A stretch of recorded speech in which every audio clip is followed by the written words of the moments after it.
अलग पांडे सर की एक लाइन मुझे याद है कि अपनी लाइफ को मैनेज करो, अपनी पढ़ाई को नहीं। मुझे पता है हैंडबुक भी दे रखा है, सर ने अपलोड किया, तो ये हैंडबुक से पढ़ना है मुझे, प्लस वहाँ पे क्वेश्चन प्रैक्टिस करना। तो इतना सा प्लान है इस मेरे 1 मंथ का। 30 डेज में एक मैंने बीएससी भी डाल रखा है, सो मेरा बीएससी में भी बहुत सारे लोगों को नहीं पता होगा, तो मैं इस वीडियो में बता देता हूँ।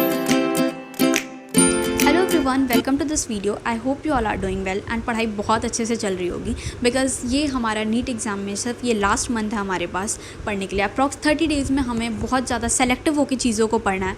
हर टीचर ने जैसे हमें बोला है कि अब कुछ भी नया नहीं करना है, जितना पढ़ा है उतना ही, किसी भी नई नोटबुक या फिर नई भी किसी भी चीज़ पर नहीं जाना है, एनसीईआरटी को अच्छे से करना है। सो मेरा भी कुछ प्लान है इस 30 डेज़ में कि मैं अपना कैसे रिविज़न कंप्लीट करने वाली हूँ। और मैंने कुछ चैप्टर्स है जो मैंने छोड़े भी हैं, बिकॉज मैंने सिलेबस तो किया है, एक बार तो ऐसा है कभी ना कभी पढ़ा है, पर उसे रिवीजन करना इम्पॉर्टेंट है अब, क्योंकि अब हम नया पढ़ेंगे फिर से पूरे वीडियोस देखेंगे तो वो हमारे लिए वर्थ इट नहीं होगा। इससे अच्छा होगा कि हमने जो पढ़ रखा है, मैं अपना पर्सनल बता रही हूँ, आपका कुछ और ओपिनियन हो सकता है, आपने कुछ और, या फिर आपको अगर कुछ और भी ऐड ऑन करना है तो प्लीज़ आप कमेंट सेक्शन में मुझे आइडियाज़ दे सकते हो कि और मैं क्या ऐड ऑन कर सकती हूँ। सो बेसिकली मैंने इतना सोचा है इस 30 डेज़ के लिए।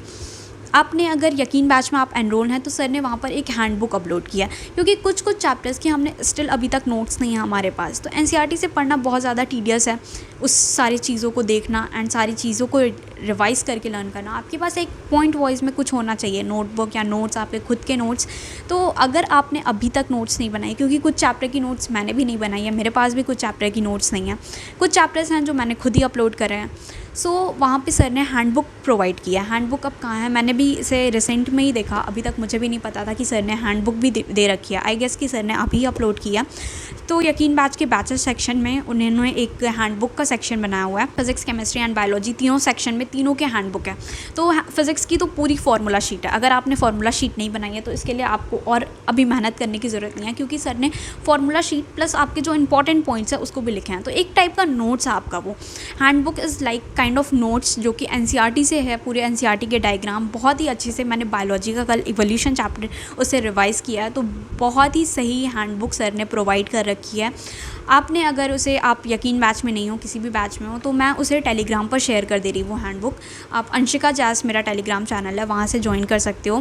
प्लस अब मेरा क्या है, मैंने अपने पढ़ाई को कैसे शेप देना है इन 30 डेज़ में, मुझे क्या करना है, एक चैप्टर, हर उसमें से एक चैप्टर लेना है एंड उसको उस हैंडबुक से रीड करना है, लर्न करना है, बिकॉज ये लास्ट मंथ है, इसमें आपको चीज़ें लर्न करनी है। वीडियो मैं इस मंथ में वीडियो देखना प्रेफर नहीं करूँगी। मुझे जो टॉपिक नहीं समझ में, मैं उसे खुद से ही पढ़ के क्लियर करने की कोशिश करूँगी, क्योंकि ऐसा तो है नहीं, मैंने कभी ना कभी वो टॉपिक किसी भी लेक्चर से तो देखा है। अब मैं क्या करूँगी, सिर्फ उसको उस हैंडबुक से रीड करना है, मुझे अपने नोट्स रिवाइज़ करनी है एंड कुछ के लिए मैं एनसीईआरटी भी रीड कर लूँगी। पर हैंडबुक इस पूरी एनसीईआरटी है। बायोलॉजी की आई गेस 33 पेजेस की, 333 पेजेस की हैंडबुक है, तो वो पूरा एनसीईआरटी कवर है उसमें। सो आप उसे प्रिंट भी करा सकते हो और डायरेक्ट भी पढ़ सकते हो। मेरा रिव्यू तो बहुत अच्छा है, क्योंकि मैंने कुछ चैप्टर्स देखे हैं जो कि बहुत ही समराइज वे में बहुत सही तरीके से लिखा है। उसे आप एक बार, आप टेलीग्राम या फिर आप यकीन बैच में एनरोल हो, तो वहाँ से जाके आप पूरी हैंडबुक एक बार अच्छे से रिव्यू करना, देखना, एंड बहुत ही हेल्पफुल होगी आपके लिए भी। मैंने सोचा मैं बता देती हूँ इस वीडियो के थ्रू, क्योंकि मैंने भी बहुत लेट में देखा, आई डोंट नो वो कब से अपलोड है, तो बहुत ज़्यादा हेल्प हो जाएगी। आप लोगों की भी नोट्स नहीं बनाई है तो अब टेंशन लेने की ज़रूरत नहीं है, उसे ही प्रिंट करा लो एंड वहीं से पढ़ो। नोट्स एज अ नोट्स आप उसे यूज़ कर सकते हो अपने लिए।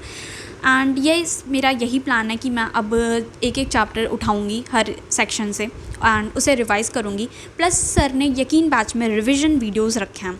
सर तरुण सर भी रिवीजन का वीडियोस डाल रहे हैं, हर एक चैप्टर का, सारे ही सेक्शंस में चल रहा है रिवीजन वीडियो। यकीन में एनरोल हूँ तो मैं यकीन का ही बता सकती हूँ, और किसी बैच का मुझे कोई आइडिया नहीं है, क्योंकि मैं और किसी बैच में भी एनरोल नहीं हूँ। एंड मैं उम्मीद से नहीं पढ़ रही हूँ। उम्मीद जो अभी 2.0 आई है, मैंने उनके एक भी लेक्चर नहीं लिए हैं, क्योंकि कभी ना कभी मैंने लेक्चर लगाए हुए हैं, तो अब वही चीज़ें रिवाइज़ करनी है अपने नोट से। सो मैं उसका एनसीईआरटी रीड करूँगी। मैंने जो चैप्टर्स नहीं कर रखे हैं एंड जो चीज़ें हैं उसको मैं उस हैंडबुक से पढ़ूँगी। एनसीईआरटी रीड करने की भी आई गेस ज़रूरत नहीं पड़ेगी उसके बाद, क्योंकि वो एनसीईआरटी का ही शॉर्ट फॉर्म है, क्योंकि एनसीईआरटी में काफ़ी स्टोरी टाइप में चीज़ें लिखी हुई हैं जो हमें सिर्फ उस एनसीईआरटी से चाहिए, वो लाइन हैंडबुक में। एंड अलग पांडे सर का मैं रियली इसके लिए थैंक्स करना चाहूँगी कि उन्होंने इतनी अच्छी हैंडबुक हमें प्रोवाइड की है।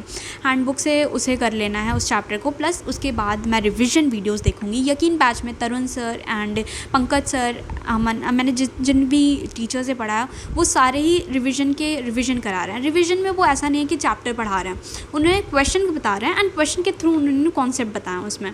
तो एक मैंने चैप्टर उससे किया अपने हैंडबुक से, उसको पूरा लर्न किया, प्लस उसके बाद मैंने अब वो वीडियो लगानी है, वो रिवीजन वाली वीडियो। मैं उस वीडियो का लेक्चर देखूँगी एंड उसमें जो क्वेश्चन है उन्हें अच्छे से कर लूँगी। बस इतना सा मुझे करना है एंड टेस्ट तो है ही, अपना टेस्ट देना है। सो ये मेरा कुछ मंथ का स्ट्रैटेजी है। अगर आपको भी इसमें से कुछ आपको ऐड करना है या फिर कमेंट बॉक्स में आप कुछ आप बताना चाहते हो या फिर मैंने कुछ चीज़ें जो मिस कर दी हूँ या फिर ऐसा करना बेटर होगा तो आप मुझे सजेशन दे सकते हो कमेंट में। एंड आप अगर मेरे इस शेड्यूल से तो आप भी इसे फॉलो कर सकते हो।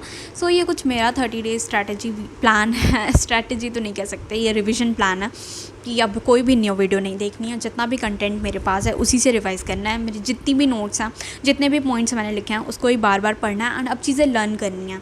क्योंकि हमने वीडियो तो बहुत देख ली हैं, क्योंकि वीडियोस देखकर हमें चीज़ें लर्न नहीं होती हैं। पहली बात, वीडियो देखते जाओ उससे कोई बेनिफिट नहीं होने वाला। एग्ज़ाम टाइम में वही याद आएगा जो हमने सेल्फ स्टडी खुद से पढ़ाई करके करी होगी। अब टाइम ये है कि हमें रिवीजन करना है, चीज़ें लर्न करनी है, याद रखना है कि हमें एग्ज़ाम टाइम में वो चीज़ें याद आएँ। तो अपनी नोट्स एंड हैंडबुक से पढ़ना है मुझे, प्लस वहाँ पे क्वेश्चंस प्रैक्टिस करना है। सो इतना सा प्लान है इस मेरे 1 मंथ का। 30 डेज़ में एक चैप्टर मुझे करना है एंड मे बी बायोलॉजी के लिए मैं 2 चैप्टर भी प्रेफर कर सकती हूँ। एंड इस तरह से मैं अपना सिलेबस कंप्लीट करने की कोशिश करूँगी। थोड़ा सा मेरे लिए हेक्टिक हो जाता है क्योंकि एज़ यू नो मेरा कॉलेज भी है, मैंने बीएससी भी डाल रखा है। सो मेरा बीएससी में भी बहुत सारे लोगों को नहीं पता होगा तो मैं इस वीडियो में बता देती हूँ। ये मेरा फर्स्ट ईयर है BSc life science Miranda house Delhi university से। तो उसके साथ मैं इसको मैनेज कर रही हूँ, मतलब अपने कॉलेज को मैनेज कर रही हूँ। क्योंकि अलग पांडे सर की एक लाइन मुझे याद है कि अपनी लाइफ को मैनेज करो, अपनी पढ़ाई को नहीं, ठीक है। तो ये बात आपको भी याद रखनी है कि आपने दूसरी चीज़ों को मैनेज करना है एंड अपनी पढ़ाई को करना है। सो लाइफ को मैनेज करना है एंड पढ़ाई तो करना ही है। So all the best.